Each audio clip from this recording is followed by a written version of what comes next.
अब इसी के साथ साथ जो क्लाइमेट चेंज के हवाले से या ब्रीथ पाकिस्तान के हवाले से चंद सवाल शरीर रहमान साहब आपके सामने रखूँगा। आपके इल्म में है कि इस वक्त पाकिस्तान को जो माहौलियाती तब्दीलियाँ हैं, जो एयर पोल्यूशन है, उस हवाले से कई चैलेंजेस दरपेश हैं।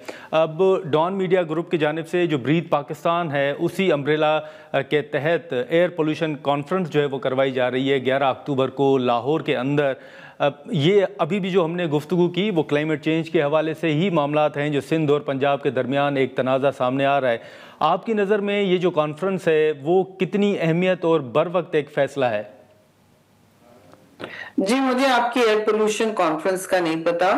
हो रही होगी, जरूर हो रही होगी। मैं अभी लंदन में थी, वहां मैं इसी चीज पे की नोट कर रही थी, सो आई डोंट नो, लेकिन इंशाल्लाह बहुत बर वक्त होनी चाहिए। नवंबर में अभी से पंजाब में तो शुरू हो गया है सारा मसला। और वहाँ आपने देखा होगा कि हर कोशिश अब करनी पड़ेगी उन्हें कि ये जो एयर शेड है उनका, जिसे एयर शेड कहते हैं, उसको वो सेफ गार्ड करें। बहुत सारी बातें भी की गई हैं। National clean air policy as minister मैंने दे भी दी थी ताकि उस पर एक्शन लें, लेकिन मुझे नहीं पता उन्होंने इस पर क्या पेशरफ्त की। सिर्फ इतना मालूम है कि इंडियन पंजाब से उन्होंने बात करने की कोशिश की थी, जो मैं समझती हूँ जरूरी थी, लेकिन इंडियन पंजाब ने उनको मुस्बत जवाब नहीं दिया। अच्छा, जिन बतौर वजीर जिन पॉलिसीज़ या पॉइंट्स का जिक्र आपने किया, जब बतौर वजीर आपने जब वो इंट्रोड्यूस चीज़ें करवाई, तो आप समझते हैं कि अभी भी वो कंटिन्यू हैं या अभी भी कई चैलेंजेस जो हैं वो दरपेश हैं? जी, बहुत से पटरी से उतर भी गए हैं, साफ बात मैं करती हूँ। और क्योंकि वो आके हर दफा नया कोई पहिया इजाद करने की कोशिश होती है, तो उसमें भी बहुत कुछ मैं समझती हूँ टाइम भी निकल आता है और लोग भी सफर करते हैं। मेरी नजर में जो एयर पोल्यूशन है वो बड़ा सीरियल किलर है जी पाकिस्तान में। इससे ज्यादा लोगों की अमवात होती हैं बजाय टेररिज्म के। तो ये बहुत बड़ी चीज है, दोनों बहुत बड़ी चीजें हैं। तो इसको थोड़ा अटेंशन और तसलसल के साथ एक कंसिस्टेंट पॉलिसी एक्शन लेना होगा। आपको हर जगह अपनी गाड़ियों का फ्यूल मिक्स का फिटनेस, गाड़ियों की फिटनेस जो करती हैं, फिर अपने ब्रिक किल्स अभी भी नजर आ रहे हैं जो काली स्मोक निकाल रहे हैं, उसकी टेक्नोलॉजी ये सब देंगी।